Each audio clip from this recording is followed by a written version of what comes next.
Probablement capable de vous battre à n'importe quel jeu de société, Mario Dumont. Tout en débattant des enjeux de société.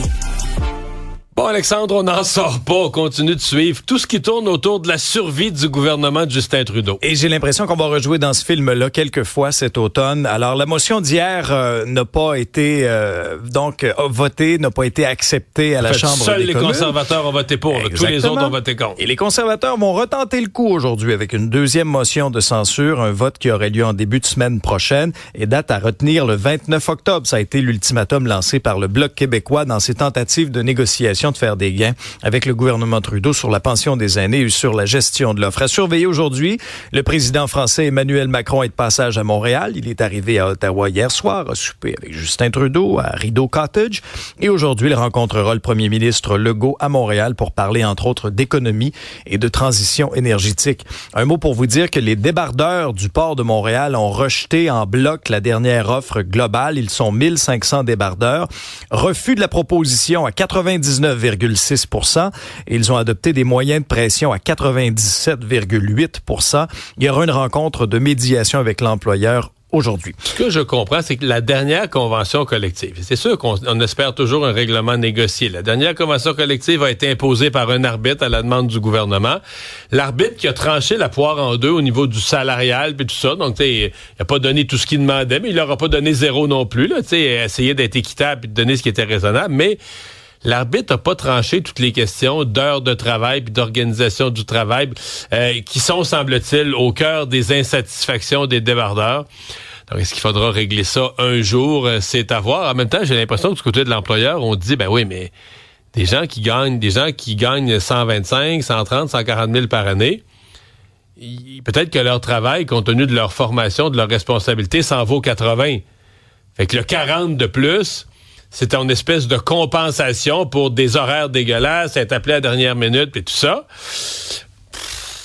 Est-ce qu'on peut faire mieux quand même? Je sais que certains, j'ai déjà entendu dire, ben là, tu sais, quand t'es père de famille, puis t'es responsable, puis ta conjointe est infirmière, puis elle est déjà sur du temps supplémentaire obligatoire, t'es plus capable d'organiser ta vie. Enfin, il faudra qu'on le règle un jour, sûrement.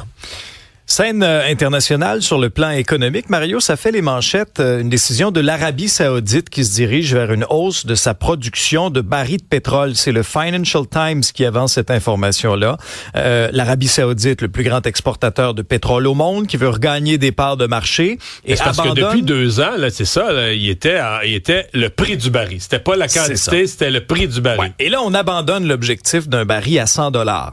Ça a déjà des conséquences sur les marchés. Je regardais le prix du Brent en recul de 2 % à 71,40. Qui avait déjà baissé beaucoup, les rumeurs de récession, les craintes de récession aux États-Unis. Alors, ça continue. On me dit, on me souffle à l'oreille qu'aux pompes, là, on va tourner les chiffres. Déjà? Ah ouais? Quoi? Au coin Maisonneuve, Papineau, là, le prix baisse. Ah oui, non, c'était aussi instantané que ça, hein, c'est clair. Et bien sûr qu'on garde l'œil sur ce qui se passe aux États-Unis, en Floride, principalement avec l'arrivée de l'ouragan Helen, qui est de catégorie 2 actuellement, mais on s'attend à une catégorie 4 en cours de journée. Des vents de 193 km/h. 300 les côtes de Floride, quoi, vers soirée? Ouais, un peu plus tard dans la journée, t'as raison, c'est clair. Et il y a eu déjà des évacuations quand même, mais quand je vous dis 300 mm de pluie, c'est 2-3 mois de pluie. En l'espace de quelques heures seulement. Ça. Donc, état d'urgence en Floride, en Georgie, Caroline du Sud, Caroline du Nord et en Virginie. Le Canadien joue ce soir. Ce soir contre les Maple Leafs de Toronto. Le Canadien est invaincu, a blanchi l'adversaire. Est-ce qu'on refera le coup contre les Leafs? On verra bien. Et ronde préparatoire à la Coupe des présidents au Royal Montréal aujourd'hui. Et il y a un rassemblement ce soir en soutien au La Tulipe.